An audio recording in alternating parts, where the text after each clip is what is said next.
السلام علیکم ورحمۃ اللہ وبرکاتہ۔ بسم اللہ الرحمن الرحیم، الحمد للہ رب العالمین وبہ نستعین والصلاة والسلام علی رسولہ الامین، اما بعد۔ اللہ رب العالمین کے یہاں قیامت کے دن کامیابی اسی کو ملنے والی ہے جو اللہ کے پاس سلامتی والا دل لے کر کے جائے۔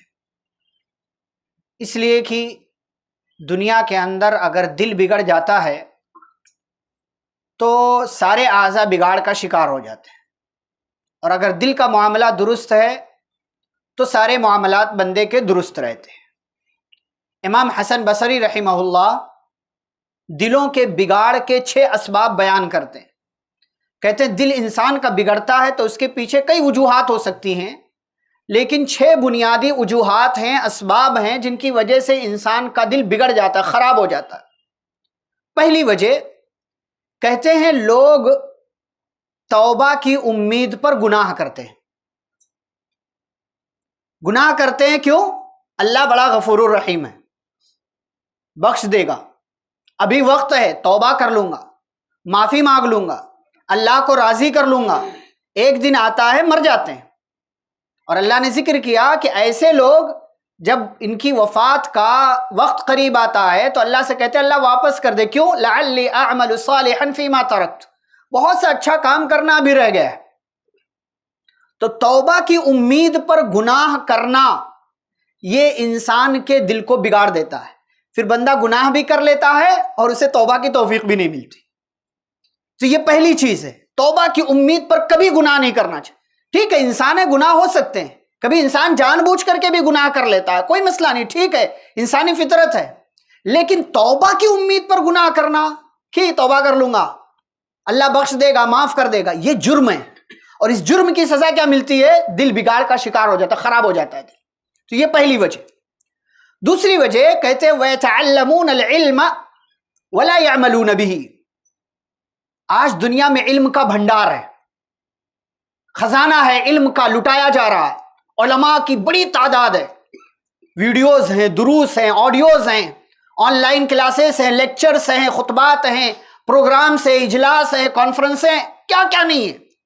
علم کی کثرت ہے، بھرمار ہے، لیکن عمل کرنے والے نہ کے برابر۔ ہم یہیں کتنی باتیں سیکھتے ہیں، کتنا عمل کرتے ہیں؟ یہاں اسے اگر کہہ دیا جائے مسجد میں شور شرابہ نہیں کرنا، اونچی آواز میں بات نہیں کرنا، کتنا سنتے ہیں ہم؟ نہیں سنتے۔ حالانکہ جو سیکھا ہے اس پر عمل کرنا چاہیے۔ امام احمد بن حنبل رحمہ اللہ کے تعلق سے آتا ہے، امام اہل السنہ والجماعہ، بہت بڑے امام ہیں، امام بخاری رحمہ اللہ کے استاد ہیں۔ کہتے ہیں کہ میرے پاس پیارے نبی صلی اللہ علیہ وسلم کی جو بھی حدیث آئی میں نے اس پر عمل کیا، چاہے ایک ہی مرتبہ کیوں نہ عمل کیا، سنت طریقہ نبی صلی اللہ علیہ وسلم۔ کہتے ہیں میں نے حجامہ والی حدیث پڑھی کہ نبی صلی اللہ علیہ وسلم نے حجامہ کروایا، مجھے حجامہ کی ضرورت نہیں تھی، لیکن چونکہ نبی صلی اللہ علیہ وسلم نے کیا اس لیے میں نے حجامہ کروا لیا۔ تو جو بھی سیکھیں اس پر عمل کریں، اس لیے کہ جو سیکھا ہے اس پر عمل نہیں کریں گے تو اس کی وجہ سے دل بگاڑ کا شکار ہو جاتا ہے، خراب ہو جاتا ہے۔ یہ دوسری وجہ ہو گئی۔ تیسری وجہ وَإِذَا عَمِلُوا لَا يُخْلِصُونَ، کبھی عمل کیا بھی تو یہاں کیا ہے؟ اخلاص نہیں، نیک نیتی نہیں ہے۔ آج دیکھیں ہاں بکرے خریدنے والوں کی بڑی تعداد ہے، نماز پڑھنے والوں کی کتنے ہیں؟ مارکیٹ میں جا رہے ہیں بکرا خریدیں گے، جو بیچ میں نماز چھوٹی پڑھتے اللہ ماشاء اللہ۔ وَإِذَا عَمِلُوا لَا يُخْلِصُونَ، عمل کیا بھی تو اخلاص نہیں، اخلاص کی بڑی کمی ہے۔ دکھاوا، نام، نمود، شہرت، ریاکاری، ان کی نگاہ میں بڑا بننا، ان کی نگاہ میں بڑا بننا، سماج والوں میں سب سے آگے رہنا، رہو، اخلاص نہیں ہوگا دل بگاڑ کا شکار ہو جائے گا۔ یہ تیسری وجہ۔ چوتھی وجہ وَيَأْكُلُونَ رِزْقَ اللَّهِ، اللہ کی دی ہوئی روزی کھاتے ہیں لیکن اللہ کا شکر ادا نہیں کرتے۔ کتنی نعمتیں ہیں دن بھر میں مل رہی، فجر کی نماز نہ پڑھو تو بھی صبح ناشتہ مل جاتا ہے، ہاں؟ اللہ تعالیٰ کی جو صحت کی نعمت ہے، اس صحت کا صحیح استعمال نہ کرو تو بھی اللہ تعالیٰ ٹھیک کر دیتا اگر کبھی بیمار بھی ہو جاؤ تو۔ روزانہ اللہ کی انگنت نعمت ہے، بے شمار، لا تعداد، گن بھی نہیں سکتے، گننا چاہیں تو بھی۔ اللہ کی دی ہوئی روزی کھا رہے ہیں، استعمال کر رہے ہیں، لیکن اللہ کا شکر ادا نہیں۔ کبھی کھانے کے بعد، کتنے لوگ کھانے کے بعد الحمدللہ کہتے ہیں، دعا پڑھتے ہیں؟ سو کر اٹھنے کے بعد ایک نیا دن مل گیا، کتنے لوگ ہیں الحمدللہ الذی احیانا بعد ما اماتنا والیہ النشور؟ اور روزی صرف کھانا نہیں ہے، صرف پانی نہیں ہے، روزی ہر وہ چیز ہے جو اللہ کی طرف سے آپ کو مل رہی ہے، ہر وہ چیز روزی ہے۔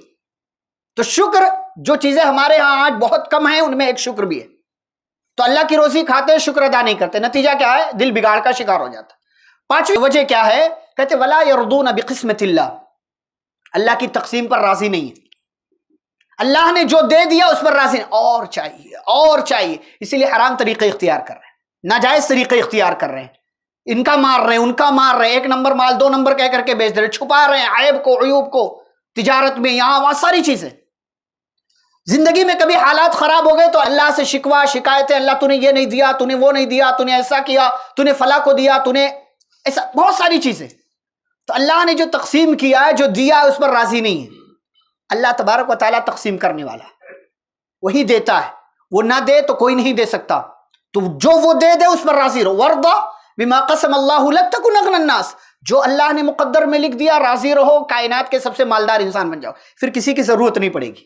اگر اللہ کی تقسیم پر راضی رہے، کسی کی ضرورت نہیں پڑے گی، اس کی تقسیم پر راضی نہیں رہو گے تو یہاں وہاں ہر جگہ ہاتھ پھیلاتے رہو گے۔ یہ پانچویں وجہ۔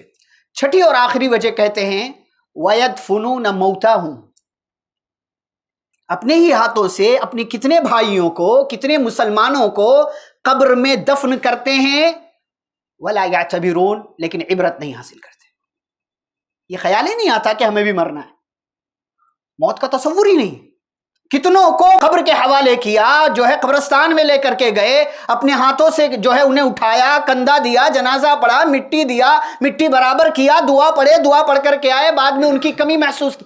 لیکن ہماری زندگی میں کیا ہے؟ وَلَا يَعْتَبِرُونَ، نصیحت حاصل نہیں کرتے، اور جب نصیحت حاصل نہیں کرتے ہیں تو پھر دل سخت ہو جاتا ہے، بیمار ہو جاتا ہے، بگڑ جاتا ہے، خراب ہو جاتا ہے، پھر یہ دل پورا کا پورا کالا اور سیاہ ہو جاتا ہے۔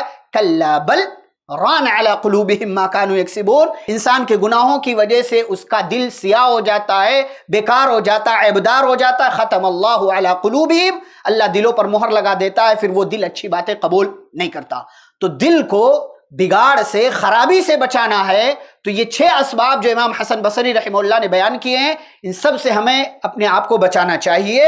توبہ کی امید پر گناہ نہ کریں، جو سیکھیں اس پر عمل کریں اخلاص کے ساتھ کریں، اللہ کی دی ہوئی نعمتوں پر اس کا شکر ادا کریں، اور اللہ کی تقسیم پر راضی رہیں، اور مر جانے والوں کی موت سے عبرت اور نصیحت حاصل کریں۔ دعا ہے اللہ رب العالمین سے، اللہ ہم سبھی کو دلوں کو سدھارنے کے، دلوں کو بہتر بنانے کے جو اسباب ہو سکتے ہیں وہ اسباب اپنانے کی اور نیک اعمال کرنے کی توفیق عطا فرمائے۔ آمین۔ وصلی اللہ علی نبی الکریم، والسلام علیکم ورحمۃ اللہ وبرکاتہ۔ ایسے ہی فائدہ مند اسلامک ویڈیوز دیکھنے اور منہج سلف پر کتاب و سنت کی تعلیمات کو عام کرنے میں ہمارا تعاون کریں، تاکہ آپ کے لیے ذریعہ نجات، جنت کے حصول کا سبب، ساتھ ہی مال میں برکت و اضافے کا ذریعہ بھی بنے۔ آمین۔ جزاک اللہ خیرن۔